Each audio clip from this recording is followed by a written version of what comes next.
Welcome to our fourth Theater Lovers Club Zoom webinar. I'm Jennifer Graves, and I'll be acting as your host and moderator.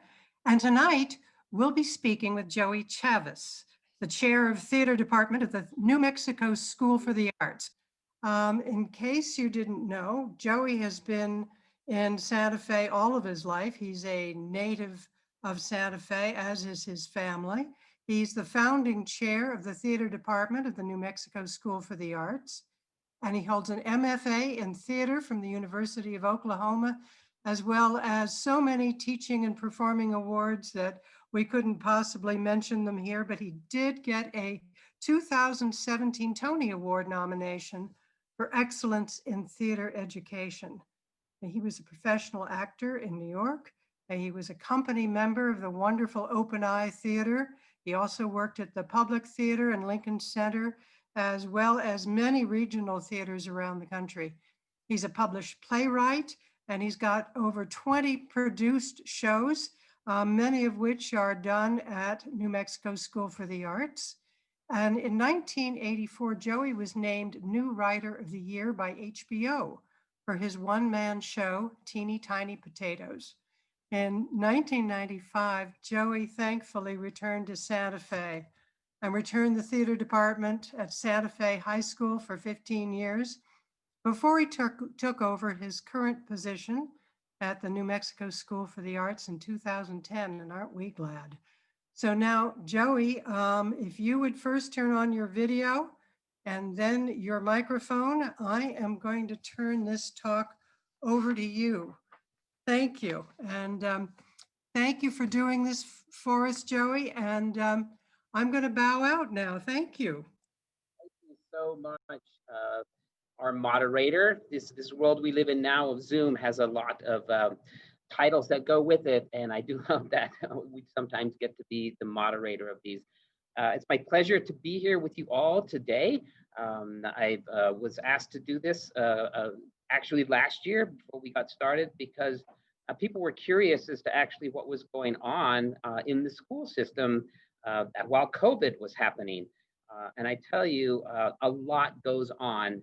And we do have a video queued up, which has one of my curtain speeches, and then also one of the one acts that was produced in our first bill, Espectáculo de Tentáculo, which took place of our fall season. And we went all recorded. Everything that you will see in there is original. The students created it, recorded it. Some of them did their own editing in order for them to share their work. And after the video, I will give some more information and then open it up to questions. So if I could see the video, or we could, that would be wonderful. And then they show up, they go to academic classes in the morning, and then they go to arts in the afternoon. And we know it's a long day. Okay, we do as much as we can to let them learn offline. We often tell them, okay, turn off your cameras, or we're not going to see you for at least 20 minutes. Go outside, get a snack, get some water, pet your dog, do something different to kind of recharge the batteries, because it does become a long day, and we are aware of that on there. So the show you're about to see is the result of their creativity, what I call trial and error in real time. Because there are many things that we've learned about connectivity, and that it's really iffy, okay, for everybody around the state, because we've got different devices. People are working on iPhones and laptops and Chromebooks and cell phones. There's batteries dying and computers dying.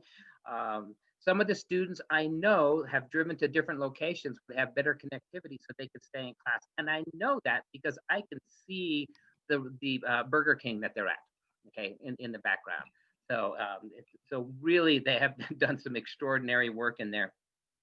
And also they have home situations that they're coming from and that we are all coming from. I know that there are families with siblings in class, okay, and those siblings have become cooks and caregivers and chauffeurs, and sometimes even teachers to their younger siblings. Okay, and we do recognize that, and we know the difficulties that they are going through, but yet we struggle on and we move forward. I know of one school classroom that has 5 different computers. Okay, and there are 5 different parents and students all fighting for bandwidth over in the afternoon, and it's incredible that we're able to do this.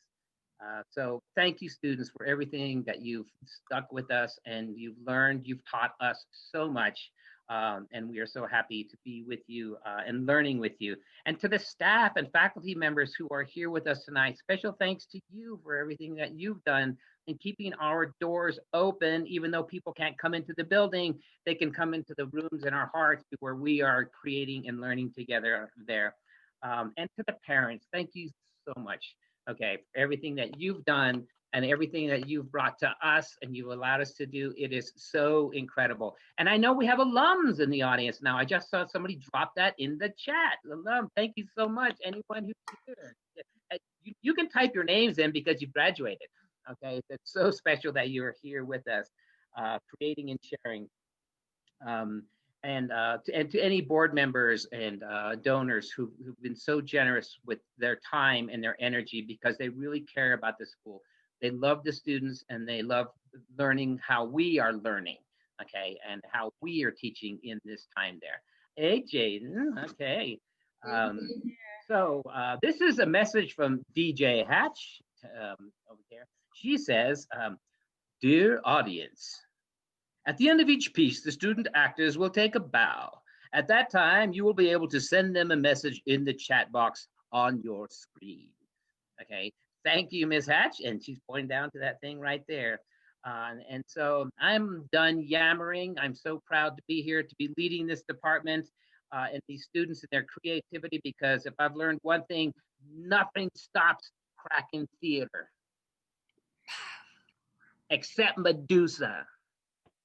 And we didn't invite her. Ladies and gentlemen, without further ado, thank you so much for this evening's performance of our show. So without further ado, we are going to begin the show. And finally, the last piece of the night is Let's See What's on the Radio by Satya Kutsko, Carly Taria, Fiona Brown, and Camilo Candelaria.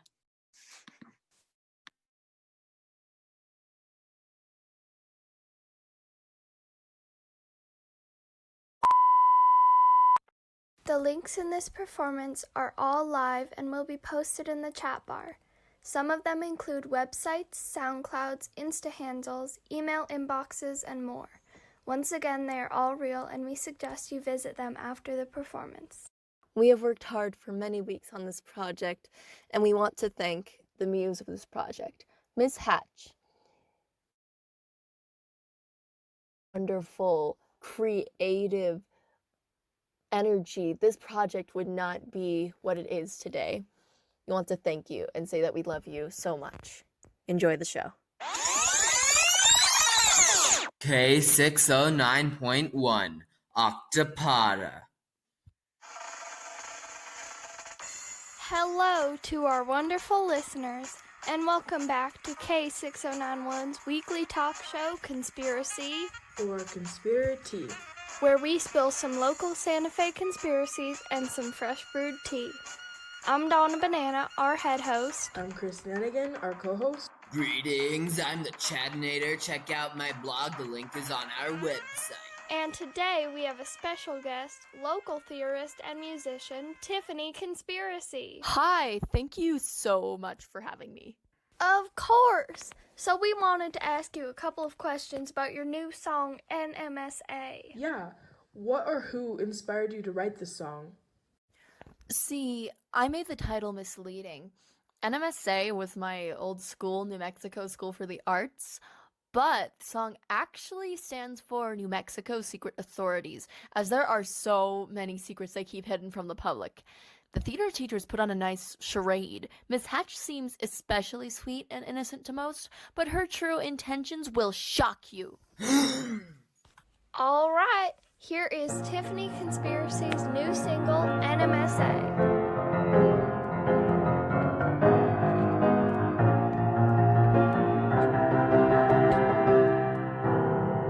NMSA, a local art school, as it seems. But what if I told you the secrets boss of the staff that will shatter all your dreams. Mr. Chavez has a monopoly of tattoo parlors in Tanzania. Miss Chavez stole 10 dumpsters with their Volkswagen Beetle in Mania. Mr. Gamble collects toenails from all the freshmen who don't know how to stitch. And what if I told you the teacher you all know, Miss Hatch is a witch? The recording stopped. Miss Hatch must have telepathically messed with the tape as to not have her secrets revealed. That's not possible. Telepathy doesn't exist. Chris? Chris? Chris? Chris? Chad, do you know how to check a pulse? Oh boy. I don't know how to check a pulse. We seem to be experiencing a lot technical difficulties. We're going to take a quick break, ladies and gentlemen. Don't leave yet. Have you recently been scared, harassed, or just annoyed because of your local Bigfoot disturbing your quality time? Well, New Mexico's finest Bigfoot hunters can help. We are here to assist you Monday through Wednesday from 10 to 8, because that's when my mom can give me a ride. But for more information and services, go to Bigfoot Hunters of New Mexico. Yo, Cuvole Santa Fe, what's up? It's your favorite local poet, 57 here. Just saying that my new song, Down at El Paresol, is out on SoundCloud now. Go check it out, my vatos. It's 57 on SoundCloud. That's 5 Iffy space 7 Evan. Check it out, vatos! We listen to your calls, introducing 3 new La Croix flavors for the autumn season.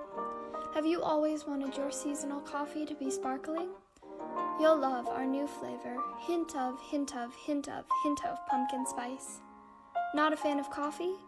For the juice lovers, we have a very distant, faint taste of cider. No, it's not apple, it's cider. Get it right. And for our spooky fans, you'll love the taste of Miss Hatch is not a witch. La Croix loves autumn, and you'll love La Croix.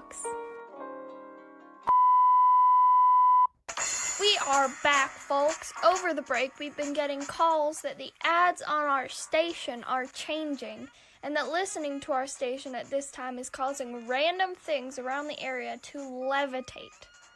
We will try to fix this as soon as possible. I'm very sorry, y'all. I'm telling you, Miss Hatch is definitely a witch possessing the station.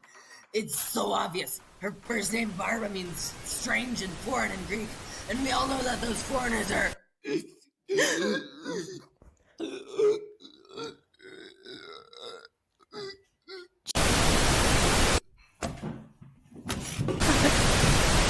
Get me out of here! Quick, cut back to ad break.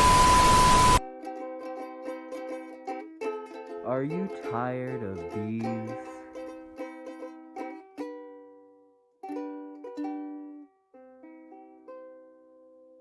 Writing is not that easy, but Grandma Lee can help. She can give you all of the old English ways to say and write words so you know exactly what to write. She'll even tell you about how Miss Hatch is not a witch.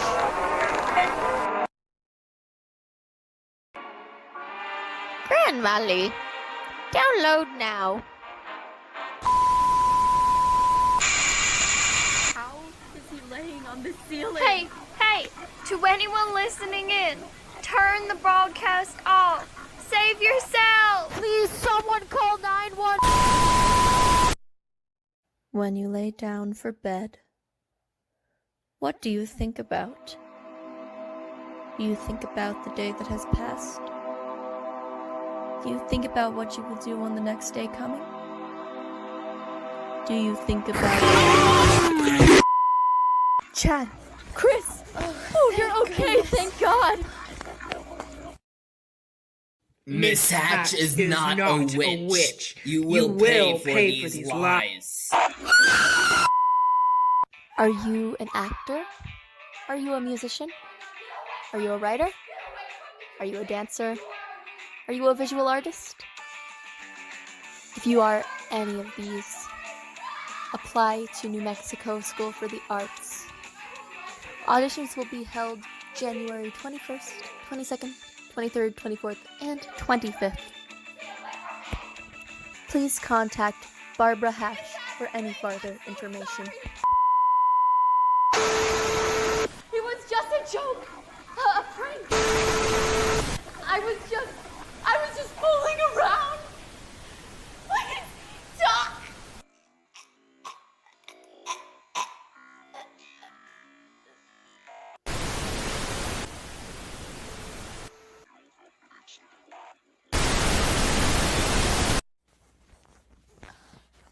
Tiffany? Tiffany? Tiff? Oh my. Well, that is our show this week. I am sure Miss Hatch is not a witch. Tune in next week when we check in with our local Bigfoot hunter again. All my co-hosts are lifelessly floating in the air. You can find us at the link in the chat bar. This is Donna Banana signing out under the table. I'm going to call the police now.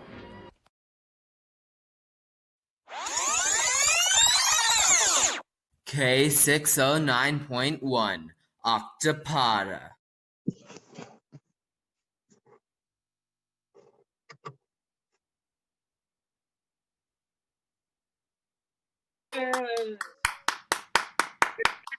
Excellent work. Thank you.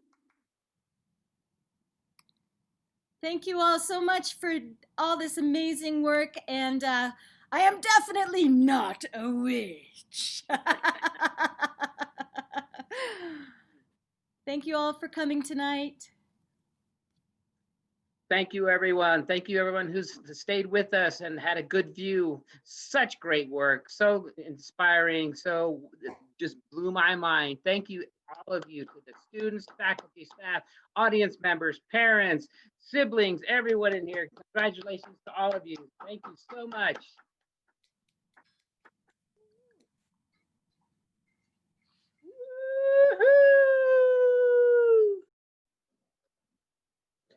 Thank you. I believe control has been turned back over to me.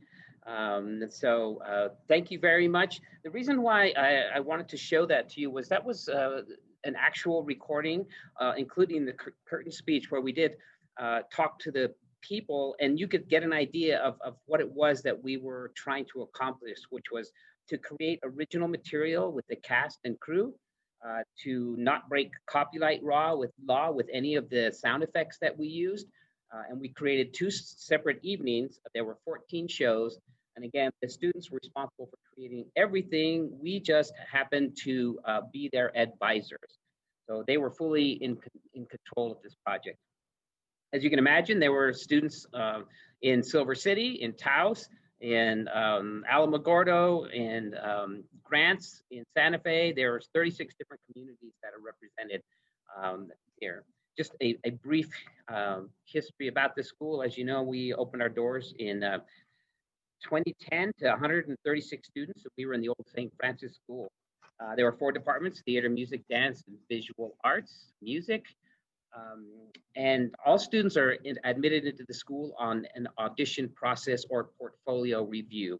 They're a blind audition. We do not see their transcripts. We just see the student that comes into the room at the time of their audition.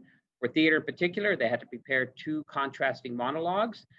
They got a master class, so we could see how they would respond to improvisation exercises and how they would take a creative risk. And then there was an interview process at the end of that. So they all went through that together, and it took 2 days to see all of the students there. We moved to the Sambuca where we are right now in August of 2019, but we now have 290 students in 5 departments. We added creative writing last year. And again, these students represent 39 different communities from around the state. Theater typically does 7 full productions a year, 8 on an off year when we're not in Denver. And we go to class every day. They do from 9:10 in the morning until 4:55 in the evening. It's a very long day for them. So we've learned in COVID that we can't keep them online the whole time. So we have shifted quickly in response to it. We used to have students Monday through Friday, but we now have them Monday and Tuesday. Wednesday is an asynchronous day where they can be off the computer, they can work at home, they can catch up. We have office hours, they can drop in and talk with us. And then classes again on Thursday and Friday. And that goes until 2 o'clock, the academic block. And then we get the students from 2:10 basically until 4:55. Again, it's an incredibly long day for them. The department has our classes are in the morning. We have trimester class. First class in the afternoon is called a trimester class, and that's where we have our classes. And those this year do include.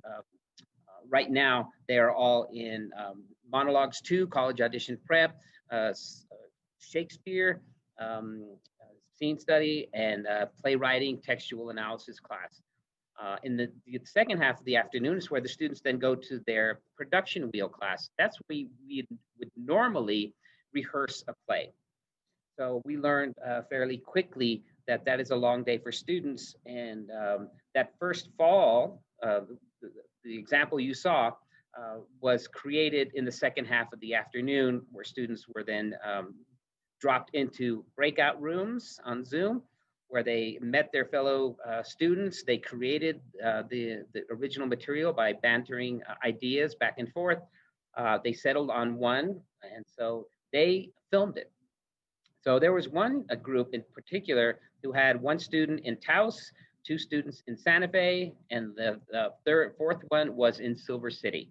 So they were having to rehearse, at a distance, and then they filmed at night. Okay, so they actually went outside and they filmed their piece at night in different locations there, and then they edited it and put it together. Quite a feat, very imaginative for them to do that, trying to match backgrounds, trying to have sound, cars driving by, those types of things. So they worked incredibly hard to make that happen there. So now in Zoom, we have learned that we can only get through about 80% of our curriculum because it's such a long day, and without the student face-to-face, it's very difficult. We can skim some classes, and then when we discover we have to drill down, we will go ahead and do that. But we're very nimble, and we have discovered that being flexible and forgiving with ourselves and with our students in this time of COVID is probably the best thing that we can actually do. One of the things about we've discovered is that COVID has opened the globe to us, and we have classes from all over the world. We get masterclass teachers. We had one session where we had a teacher in Italy, another teacher simultaneously in Los Angeles, another teacher simultaneously in New York, and another one simultaneously in Santa Fe, all delivering curriculum over the Zoom platform. And so we were able to do that. Normally we wouldn't be able to bring those people in because the travel costs would be prohibitive. We do pay all of our guest artists. I believe, and the rest of my team believes, that the working artists still deserve the money that they make. We certainly can't match an equity wage, but all of our guest artists are very grateful for everything that we do offer them.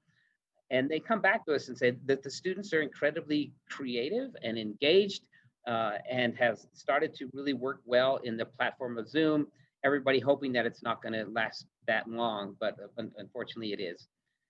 And we do know that it does lead to Zoom fatigue. So even in our classes in the afternoon, we'll get the students for maybe the first 20 minutes, and we have them all in their Zoom classrooms. We can see them in their Brady Bunch tiles. And then we give them an assignment or something to go work on. when we're reading a play, we say, you're going to go offline right now, and for the next 45 minutes, you're going to read your play. Sometimes we bring them back in to talk about it. Otherwise, it might be the end of the day. Today, for example, we finished a discussion of the play Manhattan Glass, and we had 2 different breakout room sessions. And then I let them go about 15 minutes early, knowing that it really is a long day for them and for the teachers as well. So we have discovered that off-camera time is very important. There are some days when we don't see the students. They have an assignment, they're working in a group, they're reading a play, they can do that. If they want to read by themselves in their room, they can do that. Or if they want to go into breakout rooms and read the play together, we also allow that to happen for them. We also mail scripts. Okay, so a lot of people will, use, of course, computers to share scripts, but we find a great value in mailing them that hard copy of the script that they can carry with them. They can take notes in it. They can, they can write. And there is something that I appreciate as an actor, being able to take notes in my script. And there's something about the smell of the paper and all the, things that I've scratched out and the notes that I've taken that are no longer relevant to that production because we have moved on in the rehearsal process. So we do take that into account as well. We also are going to have virtual auditions this year. We're not going to go back live, or some schools go to hybrid model. So we are now currently figuring out how we're going to audition students from around the state in all 5 departments in Zoom. I mean, you can imagine a portfolio review. The students have to create, collect their material and photograph it, and then share it. Not everyone's connectivity or the ability of them to record is equal. So we take that into consideration. We have done some workshops. In fact, I have another one in 3 weeks with any applicant where we actually go over the rehearsal process, the audition process with them. We will have students demonstrate what the audition will look like. We have the students do 2 monologues. They get an adjustment and do their monologue again. And then one of our real struggles is, how do we do a group masterclass? Because we really learn a lot about how students interact with each other in a group class, a group setting, where they have a common task. They're working creatively. They take a risk. They are able to get the nerves out because they're together and running around and doing theatrical warm-ups and those kinds of exercises that kind of help get the jitters out of them. Well, this year we're not going to be able to do that, but auditions will go on. Right now we are on track with what we normally see applied to the school. Normally we have about 300 applicants for about 120 spaces. And so we know that we take their responsibility very deeply. And so that is what it's going to look like this year. I do want to share with you that we have 56 seniors graduating this year. Every one of them has been accepted into a college, a conservatory, or a training program. Many of them have been accepted to several different colleges, and many of them with significant financial aid. So that's what's going to be coming up for us pretty soon. So that's kind of an overview of what this Zoom world is like. At this point, I'd like to open it up to any questions so that I can hear from anyone there. Terrific. Thank you very much, Joey. I'm sure, we already do have some questions. Right now, I have an interesting question from Barbara Burnett. And she says, in your audition interview process, exactly what are you looking for? There's no secret. We send them the interview questions ahead of time. We want to see how they think about themselves as a young creator. Oftentimes the questions might be something such as, what really excites you about art? Okay, maybe not just theater, particularly, but about art.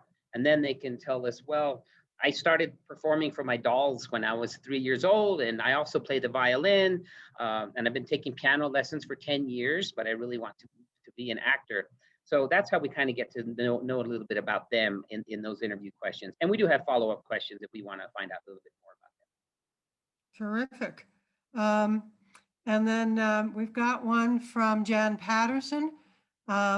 She says, how are you coaching your students in film and TV technique for your Zoom productions?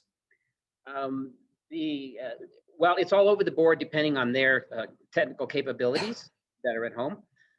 We normally teach a class in the third trimester, which is acting for television and camera, where we are in the same classroom and they learn how to slate, they learn how to do a properly formatted resume that they do share. And then we have them do it on, over Zoom. Now, in this current COVID situation, I've had master classes with people from around the country and what exactly it is they're looking for, because they know that there are many limitations within the Zoom program.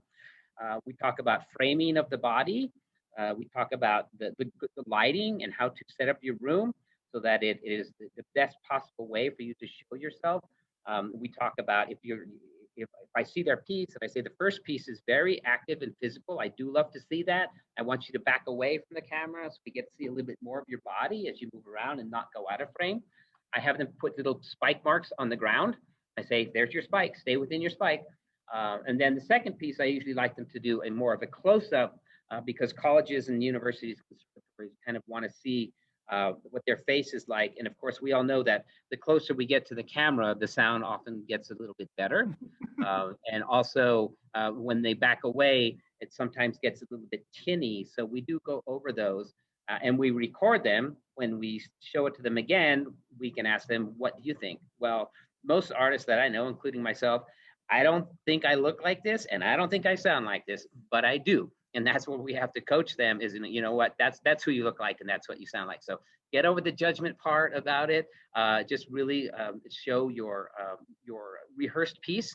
And then we also let them know that you can start over in a live audition. We say, if you blow it and you know you're just spiraling down, say, excuse me, please, may I start over? And most programs are more than happy to say, please go ahead, take a breath, go ahead and start over. There are other schools that only want to record it. Okay, in fact, most of them, they only want to record an audition. Their parameters are very particular. It's usually 90 seconds, preferably 1 minute, 60 seconds, 2 contrasting pieces in either style or time.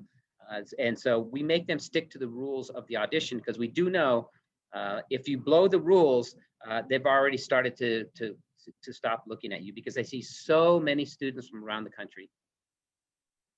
Interesting. So are you encouraging your students to work on the physical side of stage acting during this time, or is there any way you can do that? Well, we do. We take them, the first trimester, Mr. Gamble taught a class called Movement for Makers.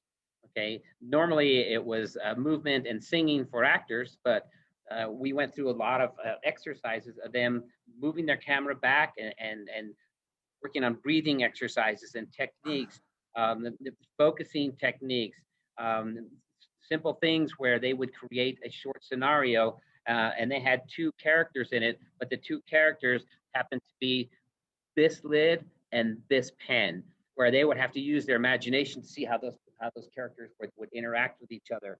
Otherwise, we just kind of stare at each other over Zoom. But with these exercises, they kind of get into their body. We're very mindful about mindfulness. We do take time to do some meditation exercises, breathing. I will tell you that every one of our guest artists that we brought in started with a physical and a breathing exercise. And these are people who have been on Broadway and have had fantastic careers, but they still carry that forward with them. So it's good for the students to hear that even in the Zoom land, it's really important to work on the body, the voice, the imagination. Great.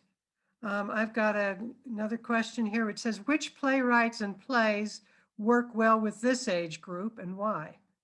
Well, right now, contemporary plays work well with them, but we don't limit them to that. It's if we're going to record it and show it, that's a totally different thing because we can't break copyright law.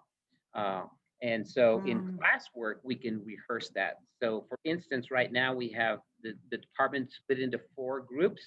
And in the second half of the afternoon, they're in a production wheel where we are studying 4 different plays. And the students rotate through 4 plays. One of them is Manhattan Glass. One of them is Goldoni's Servant of Two Masters. We also have Stop Kiss. and Angels in America. So those are the 4 plays they're studying right now. We're not shy about the material, and we do like a wide breadth of them. So they go from original material to really stuff that's challenging. Well, one of the questions here says, how are you encouraging your theater students to stretch and take risks? I would say Angels in America would certainly be stretching them. That is stretching them, that, and also the stop kiss, where they do have to, when we put the plays together, we're cognizant of the style of the play. For Manhattan Glass, the continuity of time is held tight. And, the play is 65 minutes long, and it starts, at this time of the day and it ends at that time of the day. There are other ones, of course, Stop Kiss jumps back and forth in time and location. There's different characters in there. And Angels in America, of course, really blows their mind when they read it, and they come back with some really thoughtful questions and very insightful. Of course, they're at the School for the Arts, so they're used to that idea of thinking out of the box and being able to kind of stretch themselves. Terrific. And I have another question here from Marguerite. Scott, she says, are you finding many students experiencing depression and anxiety during these times? And if so, do you have any specific ways to support them? We do. Okay, we're like all other schools. The New Mexico School for the Arts has a full support system. We have counselors, and we, on Wednesdays, our asynchronous days, students actually get to go to the counselors and work with them. We've brought in guest artists on working in mindfulness and how to take care of yourself. And we also get clues as you're watching people on Zoom.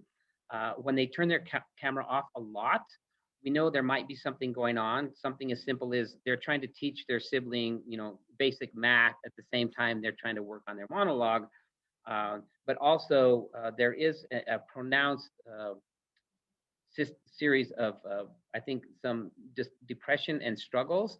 Every school has a capability of looking on their roll sheets in Power School, and we can see if the students have an accommodation or something that they're working on. And what's really happening now is almost everyone has headaches.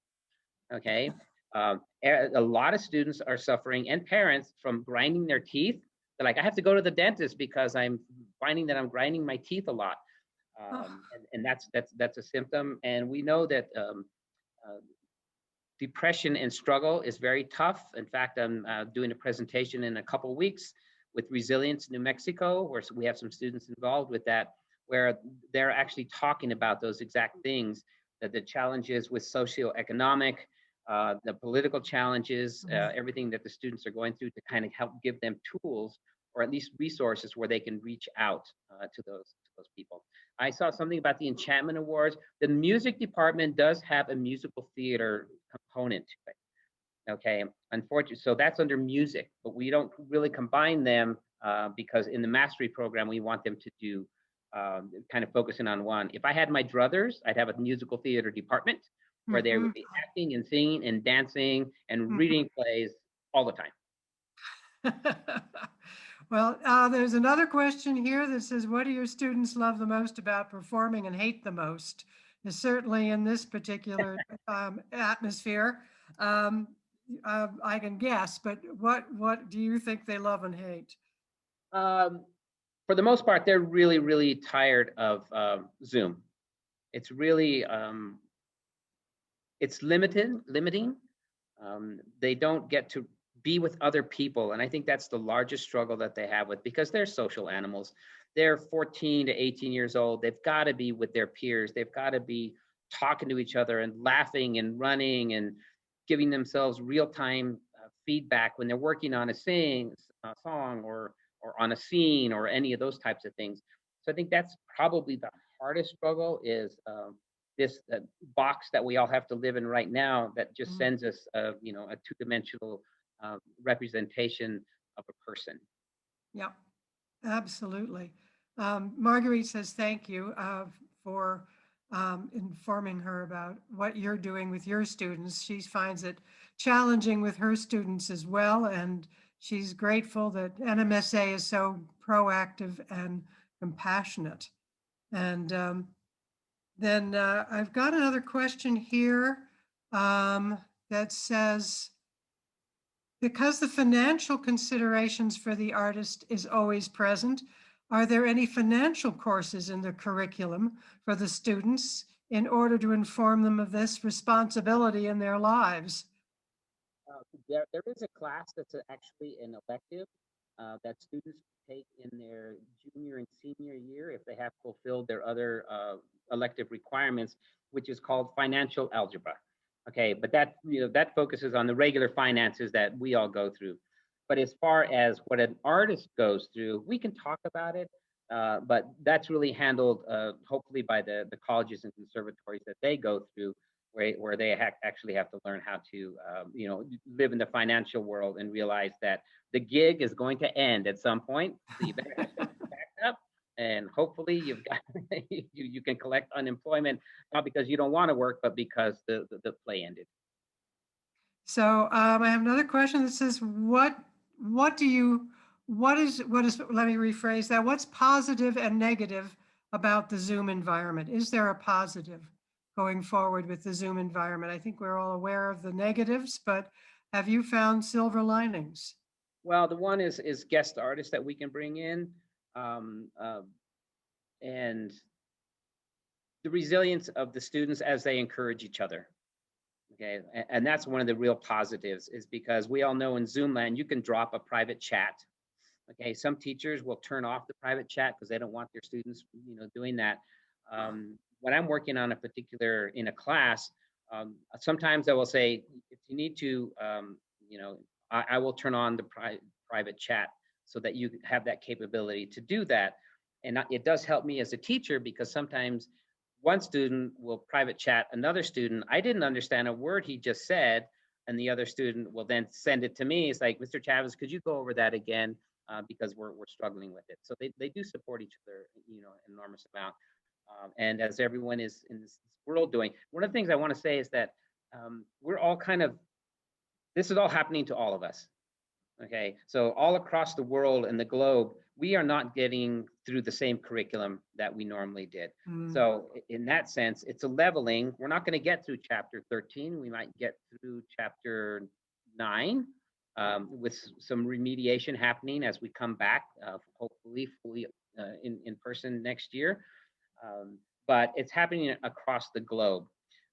But it does, I have to say, those with means and the ability actually have now more opportunity than the rest of us who live in the regular world, where we don't have private tutors that are going to get us through all of this. But I think it's always been that way, that those who can access those will do. As a follow-up, there is a question here that says, is there a need for online tutors? Yes. So we do. We have a number of tutors at the school. And then, as I mentioned, we do every Wednesday, we go asynchronous, which means the students are not with us in the classroom, but they can drop in. We do have office hours to get tutoring for us. And then we do have other tutors that are volunteers, and we do have some tutors that have been paid for that will, on that asynchronous day, take them through a math class.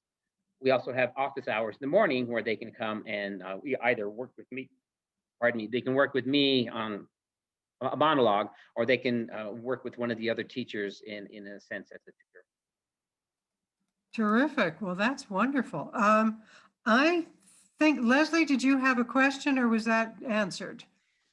I was interested if we want to become an online tutor, how do we go about doing that?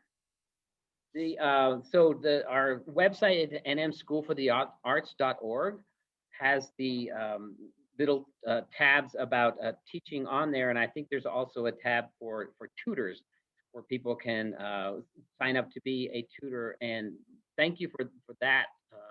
It's very important, because the thing about a tutor is you get a nice one-on-one where they can really walk you through the problem, so that the student goes, oh, now I get it, because they do that. Terrific. I was also thinking that since these students, some of their time is being taken up by tutoring their younger siblings, about volunteering to tutor them. I'm sure any school would love to have a tutor on there, and I don't know much about it, but I'm sure it's there because my wife is also an educator and she has tutors at her school that do drop into classes and help them out. And actually, they'll pull the student out of a regular class and do at that time, so they don't miss the other things or have to make it up later. So Terrific. Well, now, are there any other questions that have we covered everything that everybody would like to know? Let's talk about the finances of the school, or how it's doing. We are on track. We raise a little over $2 million a year to pay for the arts programming and the outreach and those things. So we have dedicated people who are actually helping us out with that. We are in austerity measures, as are most people. But right now, part of the austerity is I'm freezing in here because they turn off the heat. Well, that's good news. We're very, very grateful that the school is on good footing because I think it's one of the jewels of Santa Fe. We're very lucky to have it, and I think all the students here are very lucky to have it. And we're glad to have you. Thank you, Joey. Thank you, and thank you to any teachers here working with students throughout the state. It is so important to keep them engaged and know that there is a future, and the arts is very valuable for many of them, as it is for many people in this room, because that's kind of what we went through. Yeah. Just out of curiosity, how much COVID have you had in the school? We haven't had any because we're not. I haven't on Friday the 13th of March was the last time I saw students in a classroom. Wow. Okay. So you've been separated for quite some time. This has been a whole year for us. And I think we're all itching to get back to live theater. But meantime, we're very, very grateful that you're teaching the students and the theater professionals of tomorrow because we need them. So thank you, Joey, so much. And thank you to all of our TLC members for being here. And good night. We'll see you next time in February.